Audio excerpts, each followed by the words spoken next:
আহ, এই চিঠিটা দেওয়া কি বাফের ভুল ছিল মনে করেন? অবশ্যই ভুল ছিল।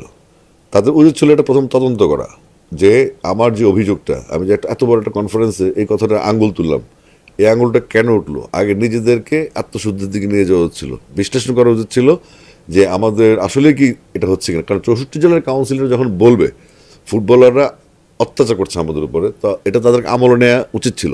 তারপর ওনারা লোকালি তদন্ত করতেন যে সাপোজ কুমিল্লায় দুজনকে দায়িত্ব দিয়েছে, তারা এক ধরনের টোকাই প্লেয়ার, হ্যাঁ, তারা চাঁদাবাজি করে বা তাদের সম্বন্ধে রেপুটেশন আপনি গেলেই পাবেন, এবং তারা সাংবাদিক ক্যামেরা ঢুকতে দেন, এই সাক্ষী আমার কাছে আছে, সেই প্রমাণ আমার কাছে আছে।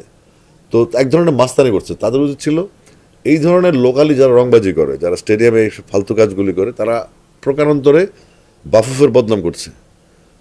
ওয়েলফেয়ার, ফুটবল ওয়েলফেয়ার যারা আছে, সাবেক ফুটবলারদের, তাদের বদনাম করছে।